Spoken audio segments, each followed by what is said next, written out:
In the upcoming GTA 6 set to land in 2025, the chatter is all about Michael D. Santa's potential return to Vice City. Ned Luke, the actor behind Michael's likeness, voice, and motion capture, recently spoke with Larry Ilton, who's known for his videos and has a colorful past as a jewel thief turned analyst of GTA 6's crimes.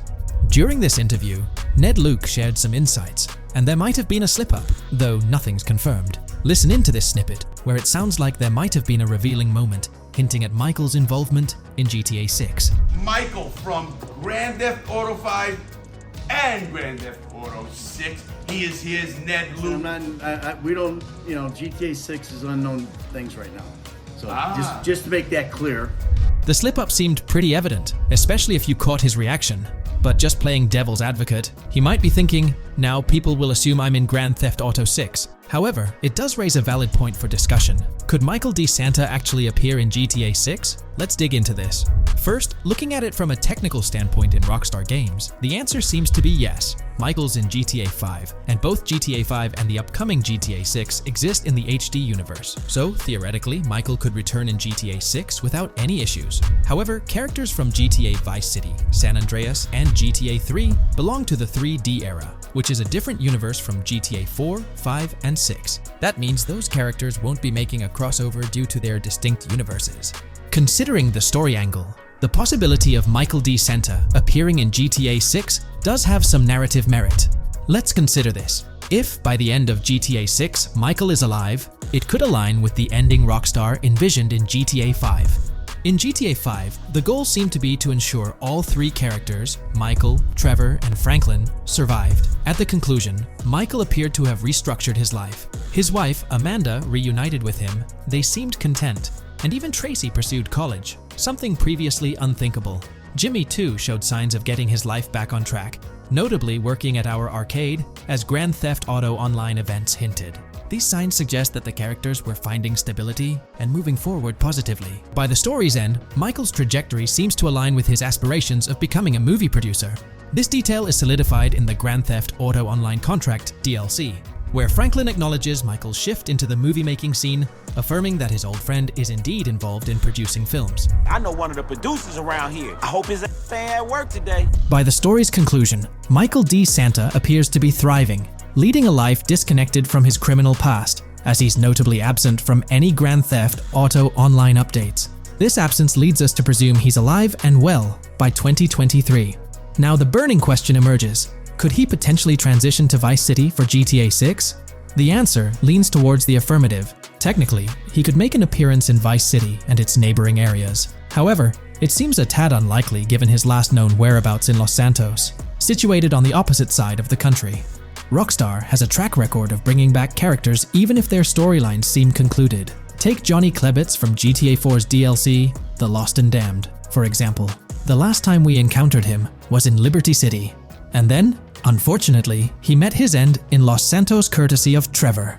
This pattern shows that Rockstar isn't opposed to revisiting characters, even if it means unexpected outcomes. However, it's improbable that Rockstar would revive Michael only to have him meet his demise in a mission, especially considering his significance as one of the main characters. Instead, it's more plausible that Michael might make a cameo appearance, or be referenced subtly. Now, these are 20 confirmed facts in GTA 6. These bits and pieces came from leaked GTA 6 videos in September 2022. No time to waste. Let's dive right in. Social media plays a big part in the GTA 6 world. Each character has their own profile on Bleeder and Life Invader, letting them have more complex interactions with others. It's a step up from earlier GTA games, giving you a deeper look into their lives and personalities. GTA 6 steps up its game with non-playable characters, NPCs, and how they interact. No more quick chats and surface-level talks like before. NPCs dive into more extended conversations, making the game world richer. Also, what your character wears matters. Other characters react differently based on your clothing choices. Watch out at the airport in GTA 6. Acting suspiciously leads to questioning and scrutiny. Trying to dodge security checks has serious consequences. And if you attempt to steal or take control of a plane, things end badly. And hey, every character needs rest in the game. Ignoring that means trouble. Your character's health declines, they recover slower, and their vision gets fuzzy. In severe cases, they might even pass out. Remember, this applies during missions too. Making sure your character gets rest is super important. Here's a neat thing.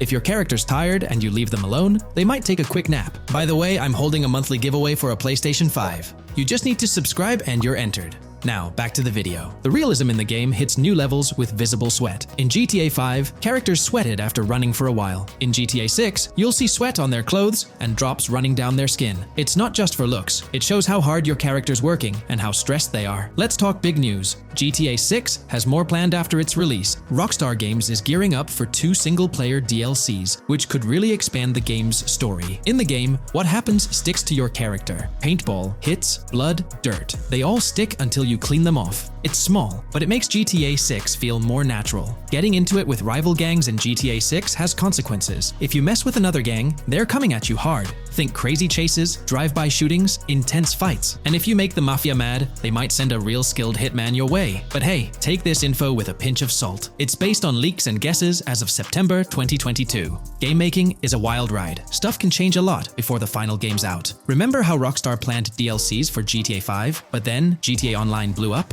And they shifted focus? The view switches from outside to inside the plane when you're up in the air on GTA 6's commercial flights. You can't just hop out mid-air if the plane's over some off-limits spot on the map. Trying triggers a bit where your character moves through that area before actually leaving the plane. While you're flying, you can stand, walk around, interact with things, grab a drink at the onboard bar, or switch seats quietly. And if you're into that high lifestyle with private jets, you've got a team at your place, like butlers, chefs, maids, who cater to your swanky mansion, or even a more humble apartment. It's all about customizing your living space to match your character's vibe. Now, about getting around in the game when you're using cabs or other public transport. There's an excellent new option. Instead of just skipping through like in GTA 5, you can choose to take a quick nap during the ride. It speeds things up and gives your character a breather. But be careful, nap at your own risk. There's a chance you might wake up to find you've been robbed while you dozed off. And then there's the DLC. The first one puts you in the shoes of Tony Prince, who is dealing with a tough addiction. His story runs alongside GTA 6's events. The second DLC switches it up, letting you play as Ramon, a Vice City Vegas gang member fresh out of a 15-year stint in prison. Ramon's got to fit in with a new generation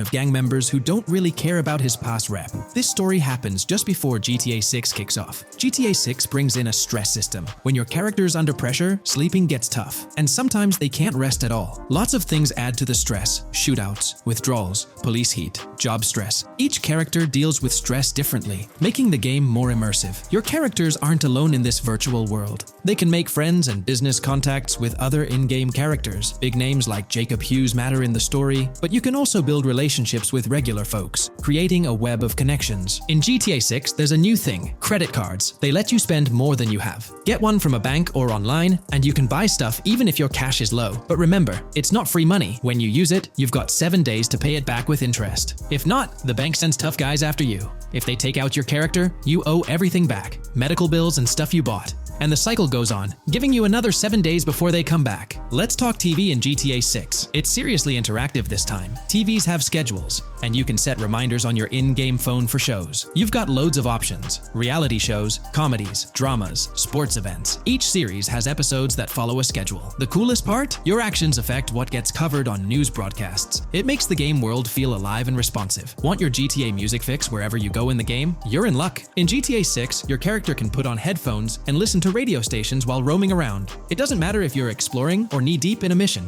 your tunes are right there. Doing illegal stuff in the game will only sometimes lead to a lavish life. You might face legal consequences and have to compensate those you've wronged, but it works both ways. If you're a victim and the cops catch the bad guy, you can seek restitution. The game's legal system highlights how important it is to own up to your actions. Hearing about plans for single-player DLCs in GTA 6 is exciting, but we've got to remember that planning and making it happen are two different things. GTA titles have a history of changing before they're out. For example, after 9/11, GTA 3 had stuff tweaked or taken out because of what happened at the World Trade Center. They felt some things were too sensitive, or just not right after that tragedy. The bottom line is that GTA 6 might end up differently from what we think now, but we know Rockstar's good at making games that suck you in, just like they've done with the Grand Theft Auto series.